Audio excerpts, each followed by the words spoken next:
Yo pienso que las políticas públicas se han acomodado mucho a lo que son las necesidades de las empresas. Y eso es para que las políticas respondan a los empresarios. Ustedes saben que las medidas sencillamente para el beneficio de ese tipo de empresarios.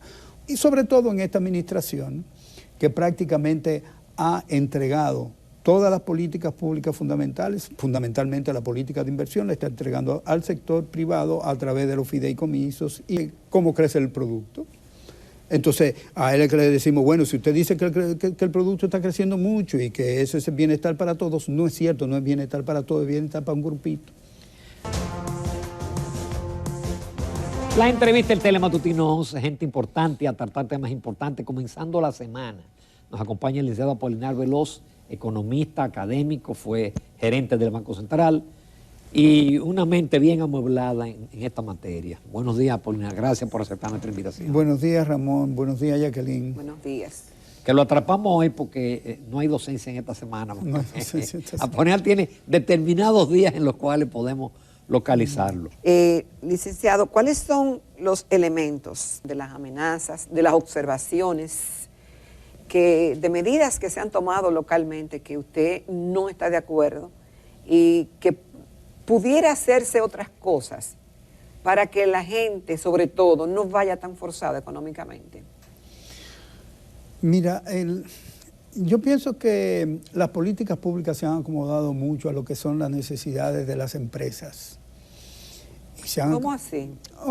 Por lo siguiente, mira, normalmente en las funciones públicas más importantes, si no tenemos un representante muy cercano del sector empresarial, tenemos un amigo muy cercano del sector empresarial, y eso es para que las políticas respondan a los empresarios. Eso es lo primero. Usted dirá los grandes. Bueno, vamos a decir la cúpula. Las familias. Las familias, si usted quiere. Ahora, eso no significa que los otros no se beneficien también de las medidas que pueden tomar en ese mismo sentido. Porque el sector empresarial, si bien es cierto, hay unos muy grandes, ustedes saben que las medidas sencillamente para el beneficio de ese tipo de empresarios.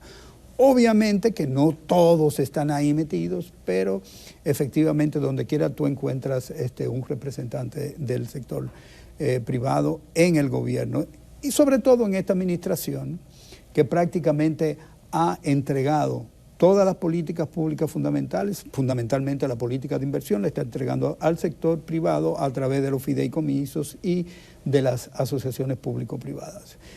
Esa es una medida que tiene un efecto muy importante sobre las finanzas públicas, porque todos los préstamos que se toman ahí sencillamente deben registrarse, tal y como lo establece el Fondo Monetario Internacional en su Manual de Finanzas Públicas, en el gobierno, porque están garantizados por un contrato con el gobierno de largo plazo. Nadie pone su dinero. La gente cuando recibe un contrato dice, ese contrato me va a generar unos beneficios y con esos beneficios yo puedo respaldar un crédito internacional, y se va y se pide un crédito internacional. En el caso de que haya algún problema en el desarrollo de ese proyecto y no se pueda pagar, el último responsable de eso es el gobierno, porque hay un contrato con el gobierno. Entonces, cuando, por ejemplo, me dicen que la deuda pública son 45% del PIB, yo digo, ¿y cómo va a ser? Si solamente la Dirección General de Crédito Público tiene registrados 54.556 millones de dólares, incluyendo los 15.000 millones de dólares que deben ya estar por unos 16 o 17.000 millones de dólares del Banco Central. Entonces, ese tipo de medida, ¿a quién está beneficiando? Beneficia, digamos, en el corto plazo porque el gobierno puede hacer inversiones supuestamente sin poner un solo centavo. Supuestamente sin poner un solo centavo, y toda la estructura del gasto público se pervierte. ¿De qué manera?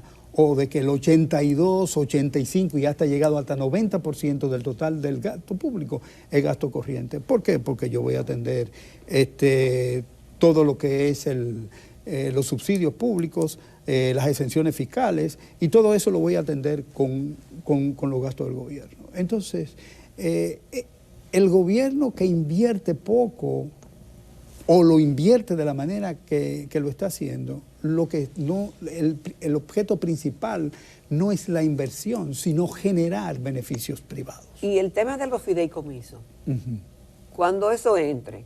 Cuando entre, entró. pero Sí, eso está hace tiempo yo sé, funcionando. pero ahora va a coger más velocidad con la aprobación en el Congreso. ¿Cómo eso va a cambiar esa dinámica?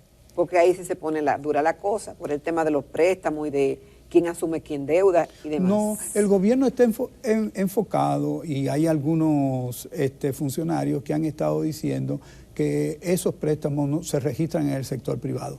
Ajá, esa era mi pregunta. No, pero ya lo dije anteriormente, es que nosotros somos signatarios del Fondo Monetario Internacional. Y nosotros nos regimos por lo que dice el fondo. Tú dices, hay reconocimiento internacional, probablemente refiriéndote al fondo. Pero también el fondo tiene exigencias desde el punto de vista de la organización de las finanzas públicas, y esa es una, y está en el manual. Se lo he mandado a varios funcionarios públicos para que lo vean, porque dicen que eso no es así. Porque digo yo, mira, ahí está el manual, si ustedes quieren llevarse de él, ustedes se pueden llevar de él o no. Pero lo cierto es que cuando venga el Fondo Monetario Internacional, y quiera Dios que no haya ningún tipo de ajuste, cuando comiencen a compilar todas las estadísticas de deuda, el fondo se la va a poner ahí. Entonces va a parecer, que subió de repente la deuda pública. No, no fue de repente. Fue que usted no quiso registrar la deuda pública como se debía. Tú mencionaste la del Banco Central. ¿No preocupa que ya estamos llegando casi al billón? Al billón. Preocupa muchísimo.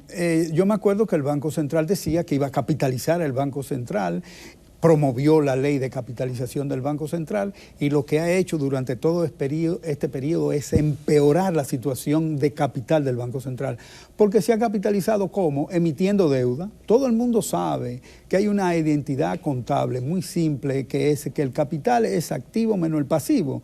Entonces, si tú tienes más pasivos que activos, pues entonces tu capital se deteriora. Y lo que ha hecho esta administración es empeorar la capitalización del Banco Central. Entonces, eso por un lado. Por otro, eso va a afectar fiscalmente, porque al final de cuentas no se puede resolver todo con emisión monetaria. Porque tú pudieras decir, bueno, yo puedo recomprar esos 800 mil millones emitiendo dinero. El Banco Central, esta misma administración se opondría, porque eso le generaría un problema inflacionario extraordinario, y entonces habría que buscar formas de solución. El ministro de Hacienda no tiene idea de qué es lo que está pasando en el Banco Central, y el Banco Central sabe lo que ha hecho.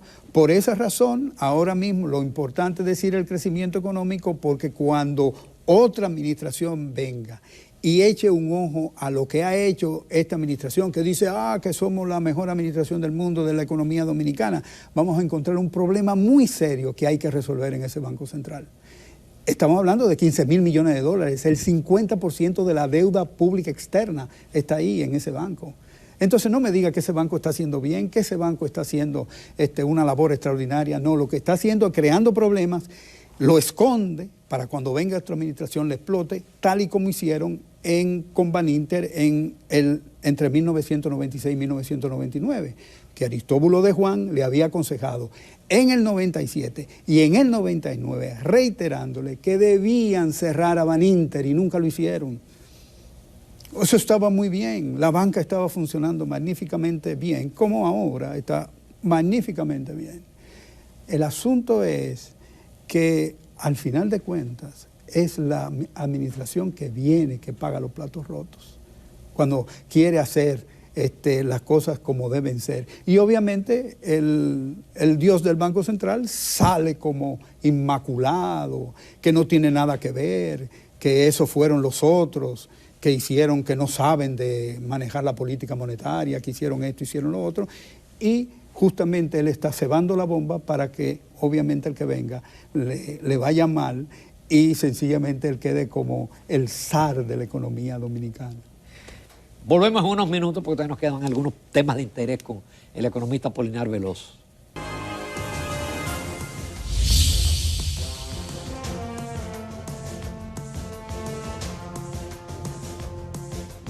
Continuamos en Telematutino 11. Esta mañana nos acompaña el licenciado Apolinar Veloz, economista. Es decir, se apagó el fuego ya, se puede tener la certeza de que no va a haber una crisis financiera tipo 2008-2009, o todavía hay riesgos, hay peligros. Todavía pienso que, digamos, la concatenación de hechos que se dieron la semana pasada pueden seguir afectando otras instituciones. Todavía la Reserva Federal ha sido muy parca en, digamos, adelantar alguna idea sobre la magnitud de los efectos, porque obviamente la mayoría de los bancos en Estados Unidos tienen inversiones y hacen inversiones en bolsa. Después que lamentablemente Clinton en el año de 1993 eliminó la ley de Glass-Steagall, que establecía que los bancos no podían hacer inversiones especulativas. Y efectivamente, después que se sustituyó por la de Graham, Bales y otra persona ahí, efectivamente los bancos pueden hacer ese tipo de inversiones. Y eso fue lo que motivó justamente la crisis del 2007-2008. Economistas de alto renombre en Estados Unidos, como Joseph Stiglitz, culparon efectivamente la eliminación de esa ley. Aquí en la República Dominicana no creo que haya ese mismo tipo de problema. Hay otros tipos de problemas que en algún momento tendrán que ser identificados por el hecho de que los bancos tienen inversiones financieras y las tasas de interés se han movido y los precios de esos valores, aunque no funcionen de la misma manera que funciona en Estados Unidos, pueden tener efectos sobre los capitales de los bancos en la medida en que la tasa de interés los afecta. Y no tenemos una sola idea de qué es lo que está pasando ahí. Pasó lo de Estados Unidos y todo el mundo tenía información de qué había ocurrido. Es decir, se recibieron unos depósitos importantes por el Silicon Valley Bank y al recibir esos depósitos y no poder colocar préstamos, entonces ellos comenzaron a hacer inversiones en bonos. Al subir las tasas de interés por el problema inflacionario, les redujo los precios de los bonos y ellos perdieron dinero y afectó el capital del banco.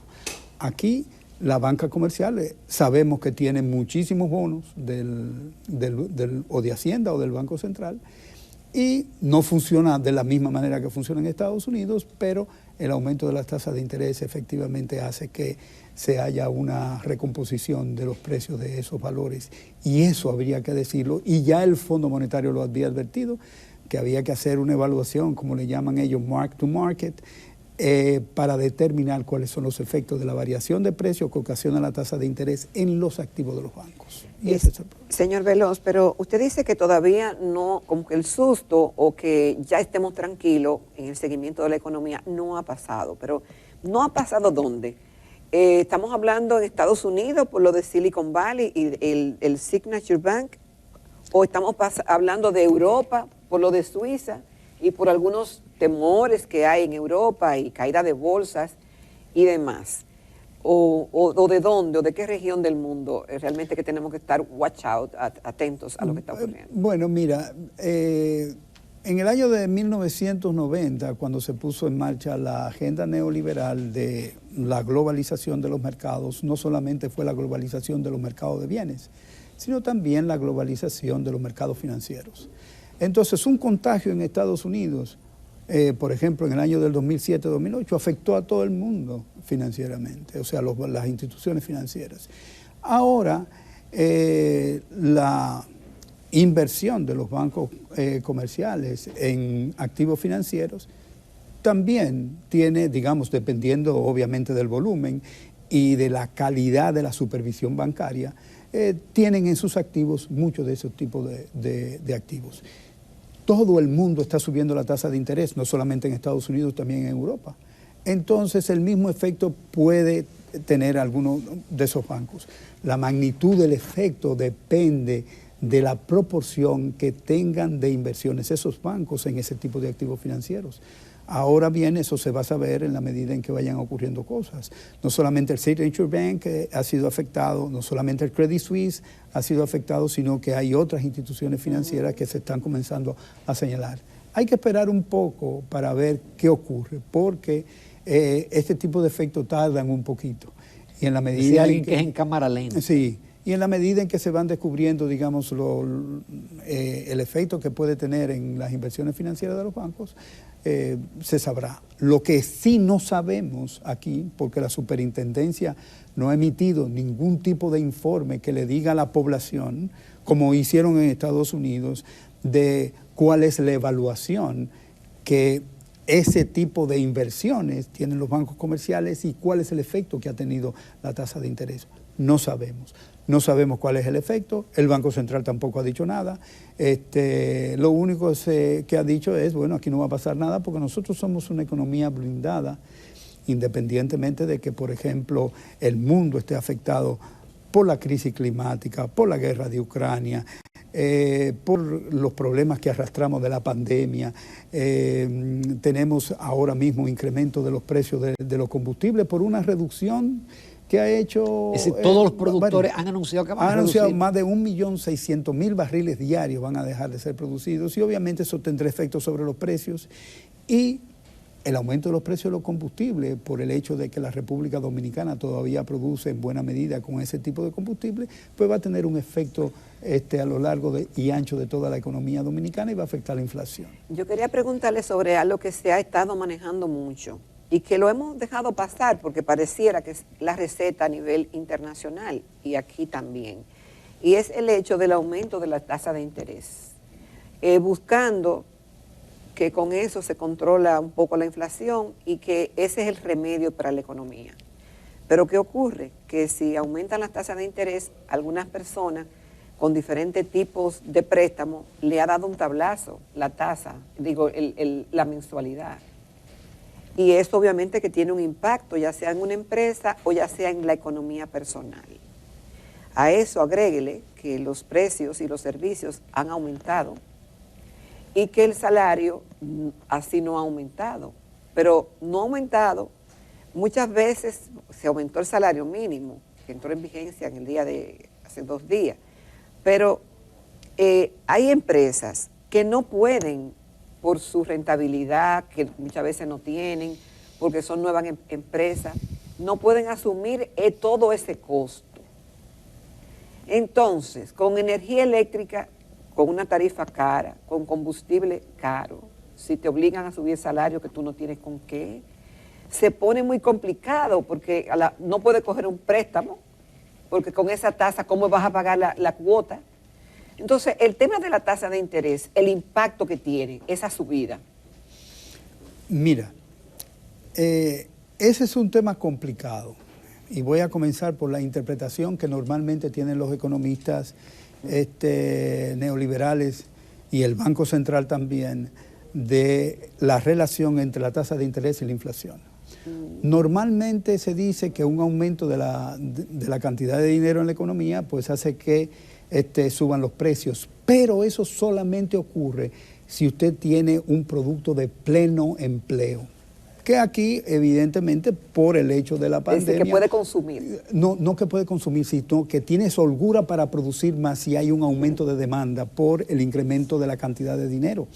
Ahora bien, en el momento en que se estaba produciendo, que comenzó a producirse la inflación, estábamos lejos del potencial, es decir, de producir todo lo que podíamos, porque estábamos acabando de salir de la pandemia y la recuperación que anunció el Banco Central de 12% era sencillamente un problema estadístico, que el Banco Central también publica que el crecimiento en ese momento fue del 3% si se hacía la comparación con el año del 2019.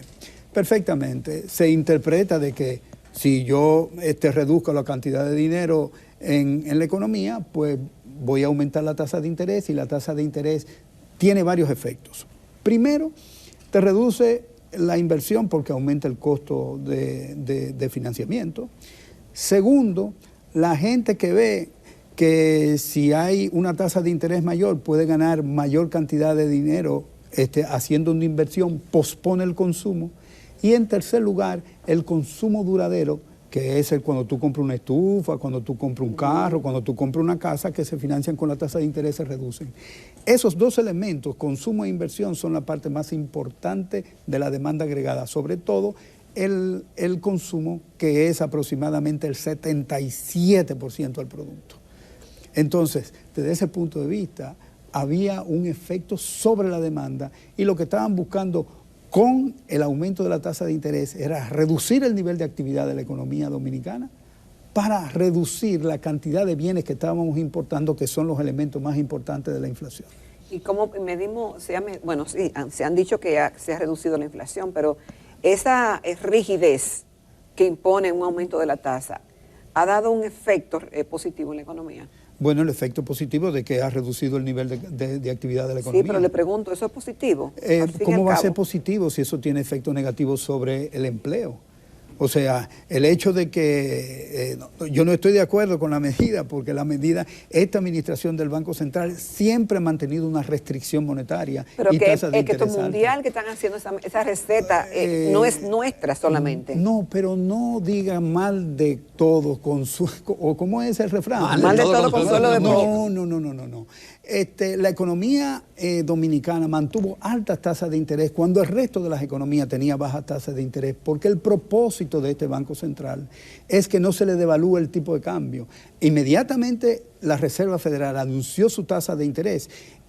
República Dominicana respondió con un aumento de tasas de interés para mantener el margen entre las tasas de interés de Estados Unidos y la de aquí, para evitar de que el capital que estaba invertido aquí en dólares se fuera del país y eso le afectara el tipo de cambio.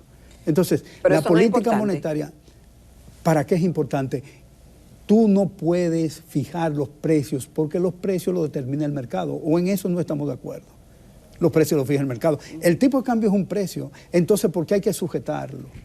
Y se sujeta sencillamente por varias razones. Una de ellas puede decir para mantenerle un pago de los intereses de la deuda pública, digamos, suave al gobierno, manteniéndole un tipo de cambio sobrevaluado, pero al mismo tiempo afecta a toda la gente que produce, que tiene importaciones. Entonces, ese es un problema. Pero además, vamos, tú dijiste que la gente no se puede defender de esos aumentos y que hay que... déjame decirte una cosa, la Reserva Federal de Minneapolis en Estados Unidos hizo un estudio utilizando los índices de precio al productor, tratando de responder la pregunta, ¿cuál era el elemento responsable de los aumentos de precios en los Estados Unidos? Y oye, ¿a qué conclusión llegó? Que el 70% de las veces la tasa de ganancia es el elemento que tiene mayor importancia en la determinación de precios. La tasa de ganancia. De ganancia, que nunca se menciona, porque el precio de venta son los costos, ahí diga insumos, diga salarios, pero a eso hay que agregarle la tasa de ganancia. Cada vez que hay un ajuste de esos costos, los empresarios ajustan su tasa de ganancia porque ellos no deben perder. El resto de la población sí. Entonces ese es un problema. Apolinar, yo sé que tú no crees mucho en el IMAE, en el Índice Mensual de Actividad Económica. Sin embargo, el IMAE de enero y febrero, por cierto, el de febrero el Banco Central siempre publica una página entera, sí, cuando el IMAE da mucho. En esta ocasión no se publicó, sino que se colgó el dato. Bueno, en enero el crecimiento anualizado fue de 0.4 y en febrero de 1.8 y el acumulado apenas 1.1. Cuando uno lo compara con el año 22, que fue un año ya relativamente normal, en enero fue 6.3 y en febrero fue 5.8. Así, aún en la cifra del Banco Central hay un desplome de la economía. Pero es que tiene que ser así, porque lo que ha hecho el Banco Central es juzgar al desplome. ¿Para qué? Para supuestamente reducir la inflación. O sea, es quitarle presión, oye bien, a la demanda, pero al mismo tiempo le quitó presión a la oferta. De tal manera que el Banco Central lo que ha hecho es sencillamente deprimir la economía para ajustar la inflación, es decir, para combatir la inflación. Entonces, la enfermedad en este caso se ha juzgado mal. El hecho de que haya inflación no necesariamente corresponde a lo que había venido diciendo el Banco Central de que había mucho dinero en la calle. El dinero que se dio en la pandemia se le dio a los bancos. Eso no salió a circular, fue a los bancos que se le dio para resolver un problema de capital que había sido advertido previamente por el Fondo Monetario Internacional y que en los artículos cuartos del 2019 y del 2020 le había reiterado la recomendación al gobierno de que, a las autoridades monetarias de que echara un vistazo a la capitalización de los bancos comerciales, que habían tenido bastantes retrasos en los pagos de préstamos del sector privado al sector bancario. Entonces ese es un problema que no se ha atendido. El IMAE es un indicador temprano del nivel de actividad económica, pero a mí me parece que más que ser un indicador es un elemento para el juego, digamos, político del Banco Central. De lo único que habla el Banco Central es de crecimiento. Si usted quiere escuchar una noticia diferente en el Banco Central, se va a frustrar, es crecimiento económico. Ahora, obviamente, tiene el problema de la inflación y tiene que referirse a la inflación. Pero, ¿cuál es la inflación que tenemos ahora mismo? Tenemos una inflación general alrededor de 7%. Ellos te dan la subyacente que es 6% cuando eliminan los combustibles y la electricidad de la canasta. Y eso obviamente te da una inflación más baja. Pero estamos por encima, 2% de lo que ha sido tradicionalmente la meta de inflación, que es de 4%. Y si tomamos la inflación general, estamos por encima 3%. Pero el problema no es ese. El problema es que cuando tú ves el poder adquisitivo que tiene la gente, esa ayuda de 6% y de 3%, antes no cubrían la canasta básica, ahora menos. Entonces, lo que ha estado haciendo el Banco Central es lo que ha estado haciendo siempre, es sencillamente proyectándose en la sociedad dominicana como el protagonista de la economía. Es decir, yo digo que crece la economía y crece la economía. Pero es reconocido así, local e internacionalmente, entonces pareciera que ha funcionado. Bueno, yo no sé a qué tú te refieres con local e internacionalmente. Porque el crecimiento económico, cuando tú tienes incremento de a un 55% de la concentración del ingreso, cuando en el 98 teníamos 34%, es decir, el 10% de la población tenía el 34% del ingreso, hoy tenemos 55%. Si eso es bueno, si ese crecimiento es bueno, entonces tenemos que pensarlo otra vez. Pero ahí ya entran otros elementos. No, los elementos que entran en una economía de crecimiento que debe esparcir todo el bienestar para todo el mundo. Pero ya eso son políticas públicas y demás. No, eso no son políticas públicas. Entre otras cosas. No, eso no son políticas públicas. Eso es sencillamente que el crecimiento económico no se reparte. Entonces sí, tú dices, pero eso es responsabilidad del Banco Central. Eso es responsabilidad de varios ministerios del gobierno. Bueno, pero el gobierno, pero el Banco Central es el que anuncia, como el Banco Central es el único que dice cómo crece el producto. Entonces, a él es que le decimos, bueno, si usted dice que el producto está creciendo mucho y que eso es bienestar para todos, no es cierto, no es bienestar para todos, es bienestar para un grupito. Muchísimas gracias, Apolinar Veloz. Muchas gracias por tu participación. Gracias, Yagrita. Nos vamos a comerciales a la recta final del Telematutino 11.